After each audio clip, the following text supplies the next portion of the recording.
On this week's episode of Government Update with Nate, we'll look into the voting record of U.S. Senior Senator from Arizona, John McCain. Removal for dramatic effect because I already have my contacts in and it's difficult to see with both contacts and glasses on. Welcome!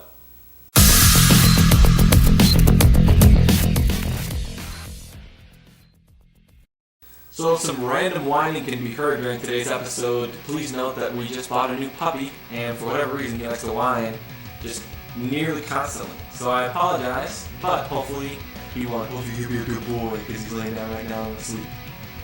Let's go. Without further ado, on this week's episode of Government Update with Nate, we're looking into the voting records of the senior senator out in the wild, wild west. The ex-POW that stole our hearts just like he stole the election from himself in 2008 when he selected Sarah Palin as his running mate. It is the one, the only, senior U.S. Republican Senator John McCain! That was a little bit more underwhelming than I wanted it to be. Alrighty, before I go into the voting record of Mr. McCain, I wanted to give you a little bit of background on his tenure as an elected official. So, Johnny Boy was actually first elected back in 1982 to the U.S. House of Representatives before he was a senator. And initially he came out being against MLK Day as a national holiday, which he later revoked and apologized for back in 2008 when he was running against Barack Obama. After 5 years as a congressman in the House of Representatives, he actually ran and won the seat vacated by Barry, the conservative, Goldwater, back in 1987, where he shined as a senator by aligning himself with pretty much whatever President Reagan had to say at the time. Alrighty, I promise I'm done with the history. Now let's move on to his voting record, shall we? Let me drop some knowledge. In the 113th congressional session, Johnny Boy came out pretty even keel when it came to how he voted, so let me drop some statistics on you right now based on that. In bills that were introduced by Democrats, he voted for them around 35% of the time. And for bills that were introduced by Republicans, he only voted against them around 32% of the time. So if you're interested in how he works with his own party or across party lines, you can kind of gauge that he's relatively consistent in that way. If it's important to you, great. If it's not, then let's move on. In the wake of the nearly monthly horrific mass shootings that have been plaguing the United States over the last 18 or so months, legislative Democrats crafted a bill and put together Senate Amendment 2910, which would have given the Attorney General the right to deem an individual appropriately suspect of being a terrorist or terrorism. Which would have granted him the right to prohibit their ability to obtain and or transfer firearms for an indefinite period of time. As you can imagine by my passive language, this bill did not pass, and Mr. McCain was one of 53 other senators, and mostly Republicans, that voted against this bill. This next one is a mouthful, so work with me here. Late last year, the EPA came out with new regulations on standards of performance for greenhouse gas emissions from new, modified, and reconstructed stationary sources of electric utility generating units. You can probably imagine that this put tougher restrictions on the emissions that were allowable from nuclear and other power plants in the United States. And Senate Republicans came up with SJ Joint Resolution 23 that essentially just struck down these new regulations put out by the EPA, which passed the House and it passed the Senate. John McCain voted for it when it came to the Senate, and it was ultimately vetoed by President Barack Obama. Let's move on to the big bad elephant in the room, the Affordable Care Act, or Obamacare. HR 3762, or the Restoring Americans Healthcare Freedom Reconciliation Act of 2015, which was a large Affordable Care Act reform bill, which included the following, but certainly is not limited to. It included repealing the health insurance subsidies for low-income housings between 1% and 400% of the poverty line. It prohibits government funding to nonprofit organizations that engage in family planning and abortions, as well as organizations that received Medicaid funds exceeding $350 million in fiscal year 2014.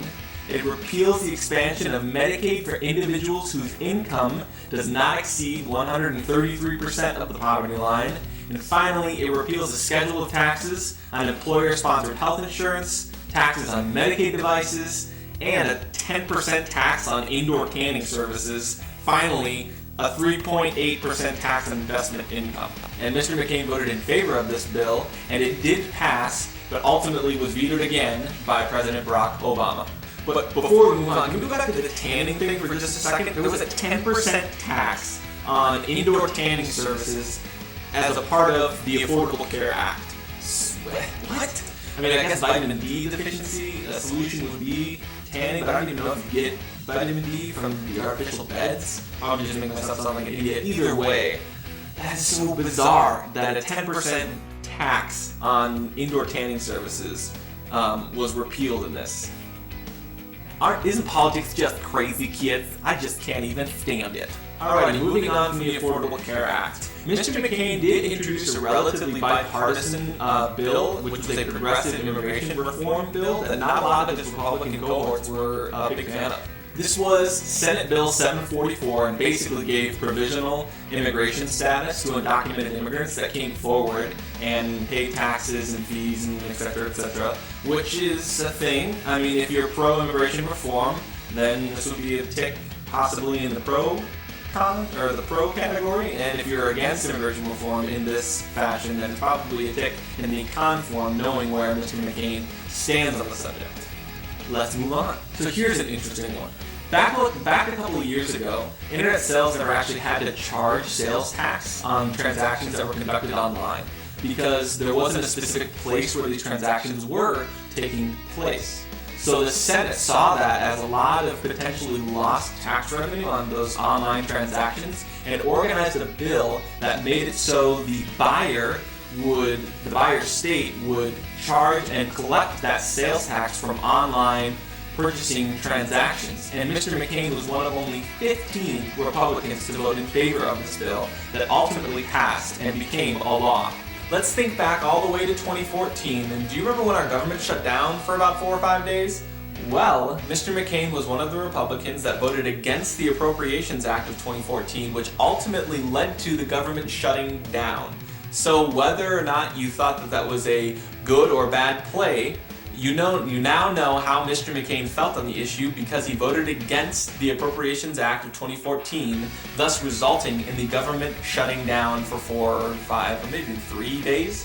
Either way, that's how he voted. Alrighty guys, so that's it. That's all I have for you on Senator John McCain and his voting record. Obviously, there is a ton of information on his voting record of the last 30 plus years as a senator. I wanted to include just a snippet of the most recent stuff so that you could potentially base your vote off of what I've given you today in November, whether you liked him or disliked him, that's up to you. Thank you so much for watching this episode, and be sure to tune in next week when we look at the voting record of his opponent, Miss Ann Kirkpatrick, the state senator from Yuma or Tucson, one or the other. I'll get it right for the next week's episode. Be sure to stick around. Be sure to like, subscribe, and share my video if you feel it necessary. And thanks for watching Government Update with Nate, where I give it to you straight. And I will see you next time. Peace. For those of you enjoying the little background music that you've heard in this episode, that is actually my good friends Adelaide and Autumn. They were kind enough to give me their music to use during my first episode here. So here's 30 seconds of the actual song with their lyrics. Be sure to check them out at their Facebook page here and spread the word. This is my reward, and it's not fair. See right through you as I stare. I'm breaking down and I'm tearing down these walls, reaching as I fall, and I prepare. I'm going down. This is my last song, so sing along that I'm not alone tonight. Together as we fall, together as we fall. And my final shout out for you today, I would not have made this YouTube channel without, number one, my wife, and number two, the inspiration for it came from CinemaSins, my favorite YouTube channel. Those guys are hilarious. They ruin you for watching movies. Just as a forewarning, as a spoiler alert, you will never be able to watch another movie again without picking out the finite details that are terrible about movies. But I love them. Jeremy is hilarious. Be sure to check them out at their channel here. Thank you very much for watching, and I will see you guys next week.